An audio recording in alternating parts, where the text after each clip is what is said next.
can, like you say, the inner development, can we mature as a culture, as individuals, but ultimately a culture, and shift what we do with the resources that we have? No, absolutely. I think that that is the big question. But perhaps even before we have such a substantial cultural and inner shift, which I again think we do need, I think a first step might just be to help ourselves get enough inner psychological resources to really be able to face these global challenges. I think a lot of us, certainly I myself, are really daunted by the size of these challenges that we are facing. And when we are overwhelmed by external challenges and threat, then it's just so easy for us humans just to deploy psychological defenses, like a plain denial of the problem's existence, or rationalizations like, what can I as a single individual do, and other psychological defenses. So a first step is really helping a lot of people build the capacities, both emotional and cognitive capacities, to take in the challenges, and by they having the courage to try to be part of the solution. I would add to that, the defense mechanisms of self-medicating and, unhealthy behavior as a coping mechanism, where we don't have the social networks and the deep social capital that's necessary, that I think you're trying to, breathe life into at your conferences and workshops, et cetera.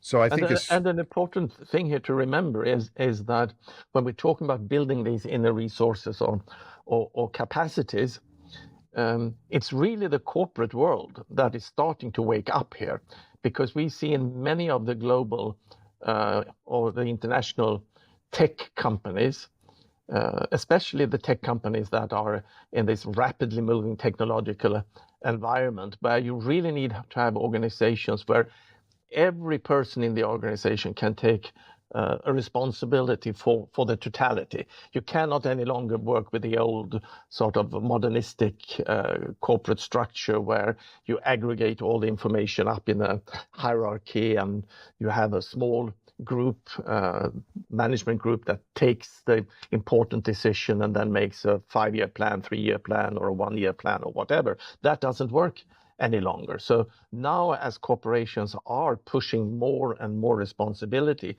for the complexity of the totality down in the organization, and expect self-organizing group, etc., the corporations find that a lot of people thrive in that environment and say, wonderful, finally I can take responsibility for a larger part of what is going on.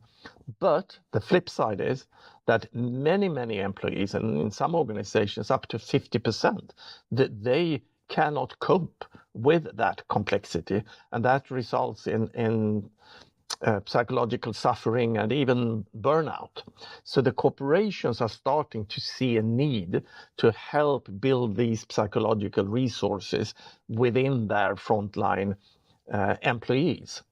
And then the good news is that exactly those same inner capacities and skill that we have documented in the Inner Development Goals project is what you need as an individual to be able to live a better life as a family member, but also as a citizen, responsible citizen, and as part of the global humanity. So it's really the same psychological resources we need on the individual level, the organizational level, the national governmental level, and the planetary level. And that I find is good news.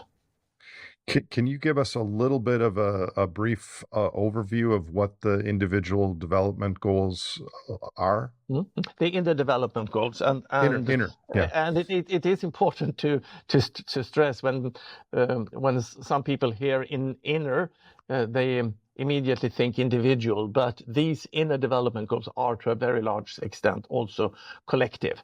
So we can develop some of these capacities as individuals, but it's really important that we develop them as well as a collective. So in this program that is really modeled on the SDGs. So we have identified 23 skills or capacities and arranged them in 5 different dimensions. And the 5 dimensions are starting with being, and that is your relationship to yourself. Thinking, that is your cognitive capacity. Relating, it's very much about emotional capacities. Collaborating, and finally acting. And just to mention a few skills in relating, it's of course empathy and compassion and self-compassion. And to take that as an example, again, the good news is that science clearly showed that we are not born with a certain amount of empathy. No, we can both extend our empathy to include more and more people, even perhaps future generations and even all sentient beings. And we can also deepen our capacity for empathy. So that's the good news. That's what science shows. The flip side is that you cannot teach empathy or compassion in a normal school setting. Like all of these inner development skills, developing empathy involves deeper layers of your psychology and involves what some might call transformative learning, immersive learning over a longer time. Another capacity that is more cognitive might be perspective taking, both being able to take more perspectives and other people's perspective on a subject, but also perspective seeking, actively seeking to find more perspectives and finding out about your own blind spots on a certain And that's topic. pretty rare, I would imagine. Yeah. I think you can consciously say, well, I wonder what that person feels like and walk in their shoes. But to actually seek that out every day would take some practice, I imagine. Yeah. And of course, it's also a cultural perspective. And if we lift this example of the perspective taking to a more collective level, you could say that we in the Western culture today, the Western civilization today, we have privileged the scientific perspective, the rationalistic perspective. And that was probably exactly the right thing to do during the Enlightenment, when we went from a religious, dogmatic worldview, and we discovered the power of science and reason. And this perspective, Enlightenment perspective, the scientific rationalistic perspective, have of course given us all these wonderful things like modern medicine, human rights, and democracy that we would never want to be without. The whole technological evolution comes from that perspective. And I am a scientist myself. As I mentioned, I'm a physicist, and I believe in the power of that perspective, but only using that perspective as a single perspective on all aspects of our human world. That's where we go wrong. So I think that today it's also expanding the capacity of our civilization, of our culture's ability to take more perspectives on the problems. And of course, the environmental problem might be one of those, where my organization, the Club of Rome, has very much from the very beginning, from our first computer model in 2072 that resulted in the report Limits to Growth, favored the scientific way of solving and defining and solving the problem.